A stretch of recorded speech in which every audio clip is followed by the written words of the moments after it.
শরীরে এখনো তেজ বেশি তো এই জন্য এত গরম গরম কথা। তোমার তেজ একটু কমায় দেই বলে দিছে, জিন্দান খানায় নিয়ে বন্দি করো, খানা দানা বন্ধ, একটা দানা খাইতেও দিবা না আর এক ফোঁটা পানিও পান করতে দিবা না। ডাক্তারকে বলে রাখছে নারী পরীক্ষা করতে থাকবি, যখন দেখবি যে একেবারে শেষ মুহূর্ত, এখন খাবার দাবার না দিলে আর বাঁচবে না, ওই সময়ে নিয়ে খাবার দিবি। খাবারটা কি দিবি সেটাও ঠিক করে দিছে, বলছে যে মুসলমানদের ধর্মে যে জিনিস হারাম সেটা দিবি, শুয়োরের গোশত আর মদ মিশানো পানি।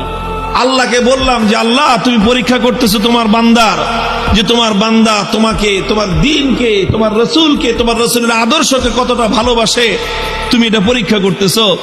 আর এই পরীক্ষা করার জন্য জীবন দিছো মাত্র কয়টা? একটা মাত্র জীবন দিছো। আর ওই একটা জীবন দিয়ে আল্লাহ তোমাকে কিভাবে দেখাবো যে আমি তোমাকে আর তোমার দ্বীনকে কতটা ভালোবাসি? তুমি আমাকে 1000 জীবন দান করতা, একটা একটা করে জীবন তোমার জন্য উৎসর্গ করে তোমার বান্দা আব্দুল্লাহ বিন হুযাফা দুনিয়ার সামনে প্রমাণ